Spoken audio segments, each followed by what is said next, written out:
नमस्कार दोस्तों, स्वागत है आपका हमारी एक नई वीडियो में। कैसे हैं आप सब? आशा करता हूँ आप सभी अच्छे होंगे, स्वस्थ होंगे और अपने जीवन में मस्त होंगे। दोस्तों, आज की जो किस्सा कहानी है वह नेपाल में जो ये तख्ता पलट हुआ है, इस तख्ता पलट के कौन जो है सुपरस्टार रहे, कौन जो है नेशनल आइकॉन रहे, कौन लोग थे जिन्होंने अहम भूमिका निभाई इस तख्ता पलट को करने में, और उन्होंने जो है किस तरीके से जो है जनता का मार्गदर्शन किया। कौन थे वो लोग?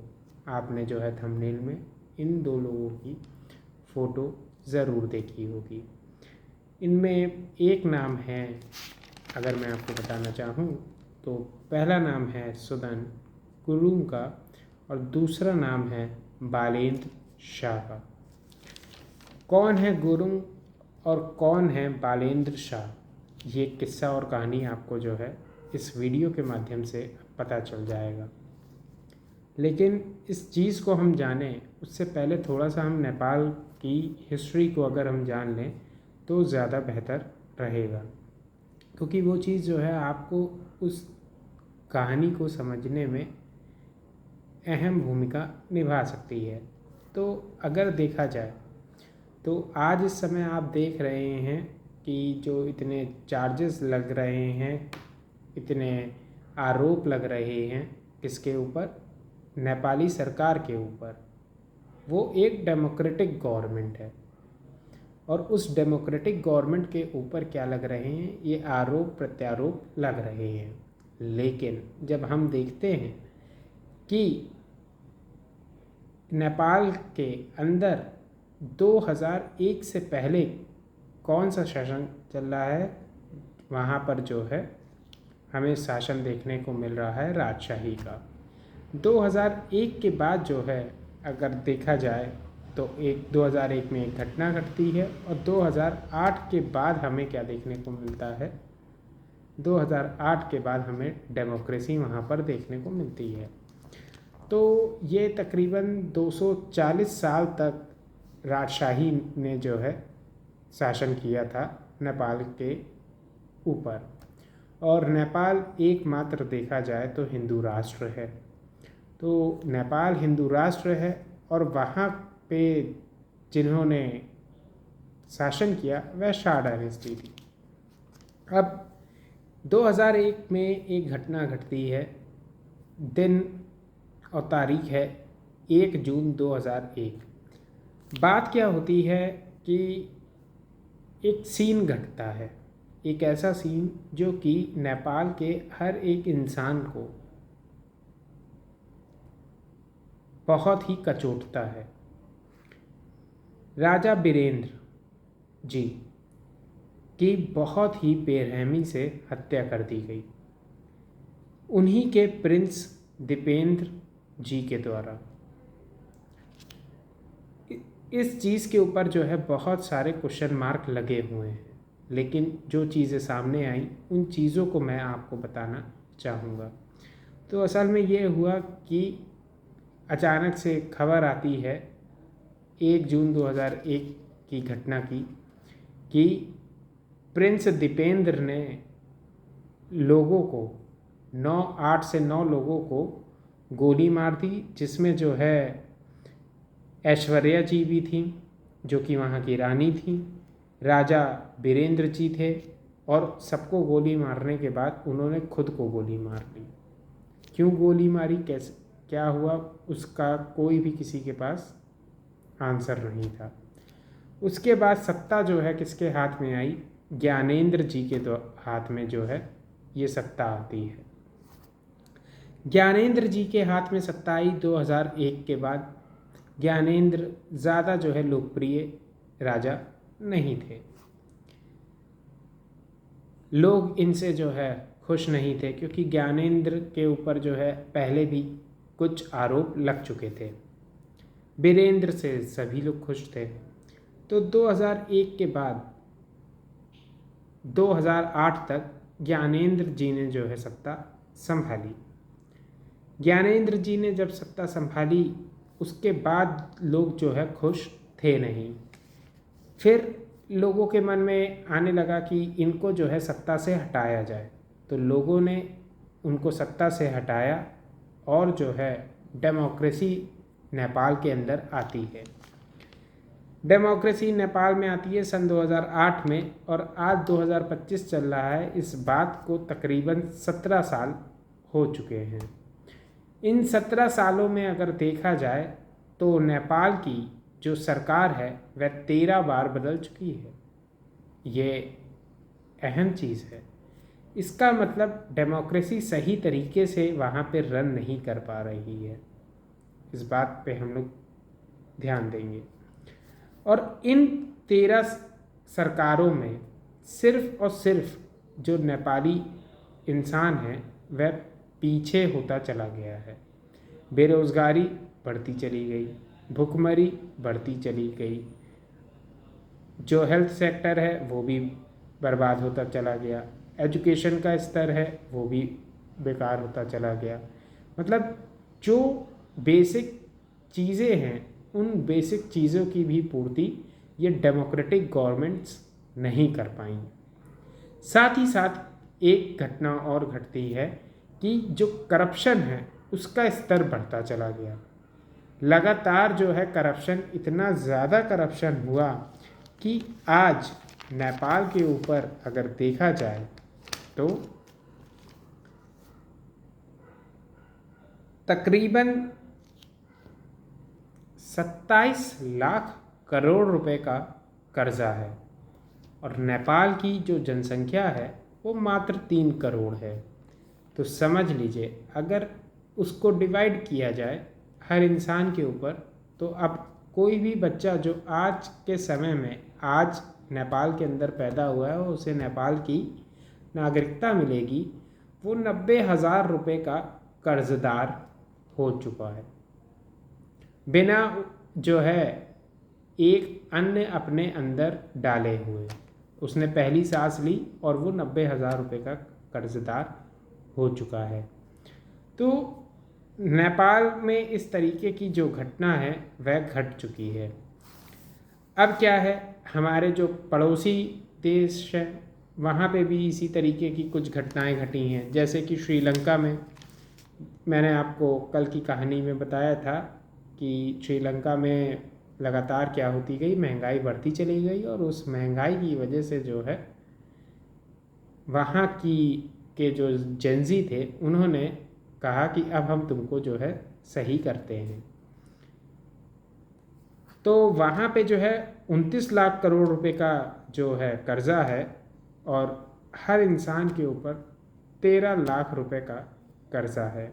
ऐसे ही बांग्लादेश का मैं आपको बताना चाहूँगा, वहाँ पे 54 लाख करोड़ रुपीस का कर्जा है और 3.2 लाख हर इंसान के ऊपर कर्जा है। तो मतलब जो इंसान बांग्लादेश की सरकार में अगर फ्री राशन पा भी रहा है वो उस फ्री राशन को पाने वाले व्यक्ति के ऊपर भी जो है कर्जा है। जो इंसान वहाँ की पटरियों के किनारे सो रहा है, सड़क के किनारे सो रहा है, पटरी के किनारे भी कई लोग सोते हैं और सड़क के किनारे भी सोते हैं, तो सड़क के किनारे सो रहा है उस व्यक्ति के ऊपर भी 3.2 लाख रुपए का कर्जा है बांग्लादेश के अंदर। और पाकिस्तान के तो क्या ही कहें, वहाँ पे भी जो है प्रति व्यक्ति जो है 3 लाख रुपए का कर्जा है ही है। बस ये है कि बांग्लादेश से ज़्यादा उसके ऊपर कर्जा है 72 लाख करोड़ का, लेकिन वहाँ की जनसंख्या बांग्लादेश के कंपैरिजन में ज़्यादा है, तो इस वजह से वो जो एस्टिमेट बैठता है वो 3 लाख रुपए का बैठ जाता है। खैर ये तो हो गई कर्जे अर्जे की बात। लेकिन ऐसे कौन से लोग थे जिन्होंने इसको जो है ये जो पूरा सीन घटा है पिछले 2-3 दिन में, उस चीज़ को जो है उन्होंने एक डायरेक्शन दी और सही तरीके से जो है आज सत्ता को परिवर्तित कर दिया। अगर देखा जाए कि जिसमें जो है उनको सफलता प्राप्त हुई, इसमें एक नाम है सुदन गुरुङ का, जो कि पेशे से डीजे थे। डीजे आपको मैं बताना चाहूँगा कि आप अगर कभी क्लब गए हों, हालांकि मैं तो अपने जीवन में क्लब नहीं किया, लेकिन मैं आपको बताना चाहूँगा अगर आप क्लब गए हैं तो वहाँ पे जो म्यूज़िक सिस्टम को कंट्रोल करने वाला इंसान है उसको हम लोग डीजे कहते हैं। इस चीज़ को समझिए।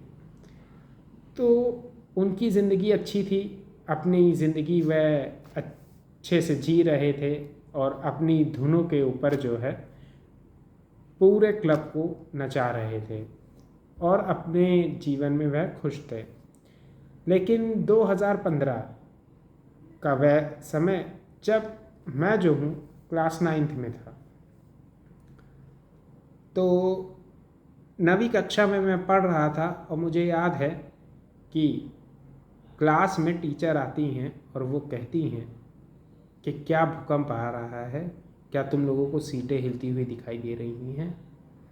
जैसे ही इस बात पर ध्यान गया सबका कि हाँ सीटें तो हिल रही हैं, क्योंकि सब लोग किस में लगे थे, अपनी मौज मस्ती में लगे हुए थे। क्लास में पढ़ाई हो रही थी, एक टीचर पढ़ा रही थी, बाहर से इंचार्ज आई अचानक से, उन्होंने कह दिया। तब जो है इतने हाल ख़राब हुए कि पता चला बिल्डिंग भी हमारी हिल रही है। झटके क्योंकि यहाँ तक भी आए थे। तो काठमांडू में जिसका क्या था एपिसेंटर था, उसने क्या किया, गुरुंग के बेटे को छीन लिया। और जब गुरुंग के बेटे की मौत उनकी आंखों के सामने हुई तो गुरुंग परेशान हो गए। शासन प्रशासन वहाँ का उस समय मदद पहुँचा पाने में असक्षम हो गया, क्योंकि देखा जाए तो बहुत बड़ी त्रासदी घटी थी। वह इतनी बड़ी त्रासदी थी कि जिसमें जो है शासन प्रशासन का फेल होना लाजमी था, क्योंकि कुछ लोगों को बचा पा रहे हैं वो लोग और बाकी लोगों को वो लोग नहीं बचा पा रहे हैं। गुरुओं को लगा कि जिन लोगों को बचाया जा सकता है क्यों ना उनके लिए एक पहल करी जाए। तो उन्होंने सोशल मीडिया पे, अपने बेटे को तो वो खो चुके थे, उन्होंने सोशल मीडिया पे एक पहल करी कि मैं आप सभी लोगों से ये अनुरोध करना चाहता हूँ कि मैं इस जगह पर हूँ, अगर आप लोग जो है मदद करना चाहें, लोग बड़े ही परेशान हैं, आप मदद करना चाहें तो बहुत ही अच्छा होगा। तकरीबन 300-350 लोगों ने जो है उनके उस पोस्ट के ऊपर, उस चीज़ के ऊपर जो है रिएक्ट किया। जब किया तो सबके सब लोग पहुँचे और उन्होंने जो है मेडिसिन का इंतज़ाम किया, साथ ही साथ खाने पीने का इंतज़ाम किया और एक तरीके से उन्होंने कई जानों की ज़िंदगी बचाई। जब इस तरीके से उन्होंने कार्य किया तो सबको लगा कि एक इंसान है जो कि हमारे लिए क्या है, सोचता है, जिसके हाथ में कोई पावर नहीं है लेकिन तब भी वो हमारे लिए सोचता है। जब ये चीज़ होती है उसके बाद जो भी दिक्कतें आती हैं वो सोशल मीडिया पे बताते हैं और धीरे धीरे करके जो है वो कारवां आगे बढ़ता चला जाता है। धीरे से उन्होंने एक एनजीओ का निर्माण किया जिसका नाम था हामी नेपाल, और सभी लोगों से कहा सोशल मीडिया के माध्यम से कि आप जो भी कंट्रीब्यूट करना चाहते हैं, अगर आप पैसे से कंट्रीब्यूट करना चाहते हैं तो आप पैसे से कंट्रीब्यूट करिए, आप खुद आके कंट्रीब्यूशन करना चाहते हैं, वॉलंटियर करना चाहते हैं तो आप खुद आके करिए, क्योंकि ये एक क्या है, ह्यूमैनिटेरियन चीज़ है। तो आप जो है आके जो है करते हैं तो बहुत अच्छी बात होगी। सभी ने जो है गुरु का साथ दिया और धीरे धीरे करके गुरु की ये एनजीओ भी आगे बढ़ती चली गई और उसने जो है नाम कमा लिया पिछले कई सालों में। फिर कहानी अब आती है बालेंद्र शाह की। बालेंद्र शाह पेशे से तो इंजीनियर थे, लेकिन उसके बाद जब वो अपने देश में देखते हैं तो चीज़ों को समझते हैं, अपनी बातों को कहने की कोशिश करते हैं, समझाने की कोशिश करते हैं अपनी रैप के थ्रू। आजकल रैपर्स आप देख ही रहे हैं हमारे समाज में कि एक अहम भूमिका निभा रहे हैं उन चीज़ों को बताने में जो कि ज़रूरी हैं इस समाज के लिए, चाहे वह कोई भी देश हो। तो धीरे धीरे करके जेनजी के बीच एक तो उधर गुरुंग दिमाग में बैठे और रैप के माध्यम से बालेंद्र शाह जी बैठ गए। जब ये सारी चीज़ें हुई तो उसके बाद एक मौका आता है 2022 में बालेंद्र शाह जी के पास मेयर का चुनाव लड़ने का। सभी लोगों ने कहा कि बालेंद्र शाह जैसा व्यक्ति जो है कहाँ बैठना चाहिए, सत्ता में बैठना चाहिए, क्योंकि जब इंसान के पास पावर नहीं है तो वो इतना अच्छा कार्य कर रहा है, और जब इंसान के हाथ में पावर आएगी तो वो कितना अच्छा कार्य करेगा, इस चीज़ पे जो है फोकस किया गया। उन्होंने इस चीज़ का मान भी रखा और लोगों का सपोर्ट था, तो काठमांडू के वह इंडिपेंडेंट सीट से मेयर बनते हैं। जब वह मेयर बने तो हर जगह खुशी की लहर दौड़ गई थी। करप्शन के वह खिलाफ बोल रहे थे कि इस देश के अंदर जो नेता हैं वह जो है करप्ट हो चुके हैं। तो लोगों ने कहा ईमानदार इंसान है, इंजीनियर है, पढ़ा लिखा है और लोगों की दिक्कतों को समझता है। सबसे अहम बात ये होती है कि आप लोगों की दिक्कतों को समझते हैं। अगर आप लोगों की दिक्कतों को नहीं समझते हैं, आप हवा हवाई हैं, तो इसका मतलब है कि आप जो है क्या ही कहा जाए। खैर, लोगों की दिक्कतों को उन्होंने समझा और उसके बाद उन्होंने करप्शन के रास्ते म्यूनसिपैलिटी से तो जो है किनारे ही कर दिए, म्यूनसिपल कॉरपोरेशन से जो है किनारे कर दिए। जितने भी करप्ट थे उनके ऊपर स्ट्रिक्ट एक्शन लिया और पूरी तरीके से म्यूनसिपल कॉरपोरेशन को साफ़ सुथरा बनाया। फिर काठमांडू की व्यवस्था के ऊपर भी जो है मतलब सफाई और इन सब चीज़ों के ऊपर ध्यान दिया। इससे जो बालेंद्र शाह की छवि थी वो और जो है निखरी। 2022 में हो रहा है और 2025 का ये समय है। अब क्या हुआ, उन्होंने हॉस्पिटल्स की मनमानी, स्कूल्स की मनमानी और जितना भी उनके अंडर आ रहा था, जो उनका जुरिस्डिक्शन था, उसमें जो है उन्होंने अहम भूमिका निभा दी। जब ये इस तरीके का उन्होंने कृत्य किया तो वह लोगों के चहीते बन गए। अब क्या होता है, 2022 से 25 तक उनके ऊपर कोई भी आरोप नहीं लगा कि इन्होंने जो है 1 रुपए की भी घूस ली है, जिसको देखकर सभी को लगा कि यही हमारे क्या हैं, बाहुबली हैं। हर इंसान को ये लगा कि ये हमारे बाहुबली हैं और उनको जो है हमें आगे लेकर चलना होगा, क्योंकि यही इंसान हमारे जीवन को बेहतर कर सकता है।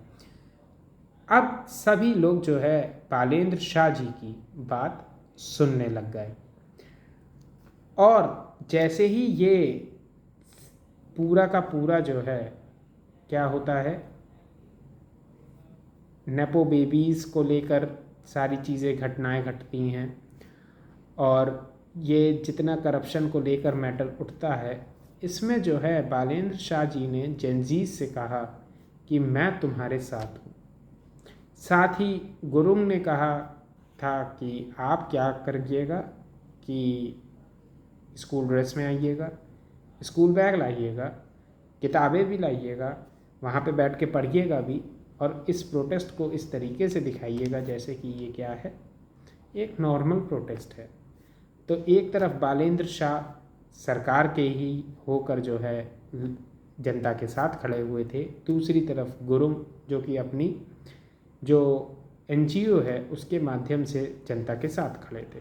जब ये दो लोग जनता के साथ खड़े थे और इन सभी लोगों ने जो है इन दोनों लोगों ने जो है अहम भूमिका निभाई, तो जनता भी जो है सड़क पर उतर के आई। अब बात यही होती है कि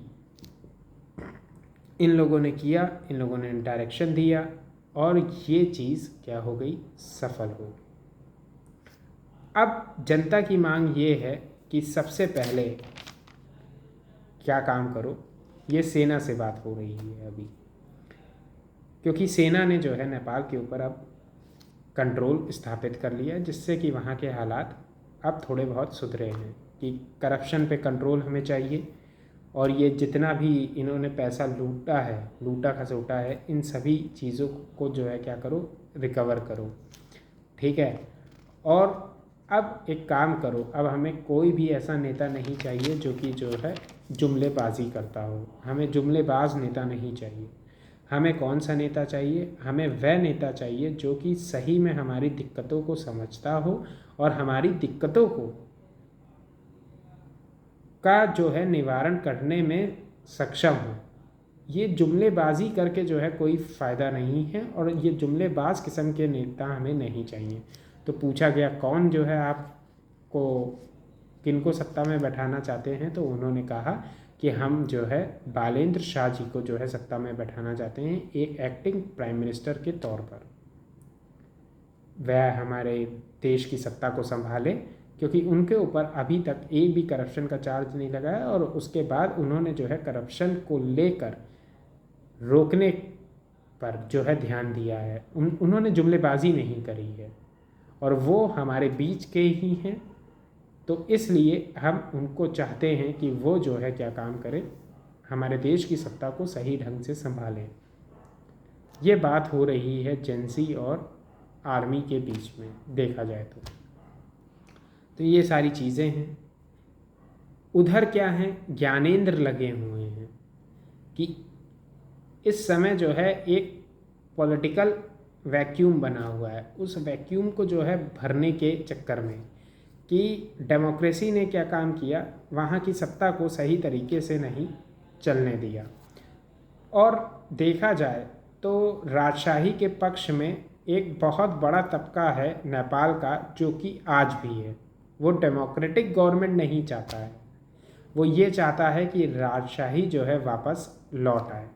तो ज्ञानेंद्र अपनी सत्ता को वापस पाने की कोशिश में लगे हुए हैं कि जल्द से जल्द मुझे क्या मिल जाए, मुझे अपनी जो है सत्ता मिल जाए और मैं जो हूँ फिर से इस देश का राजा बन जाऊँ, जो कि एकमात्र हिंदू राष्ट्र इस पूरी दुनिया में है।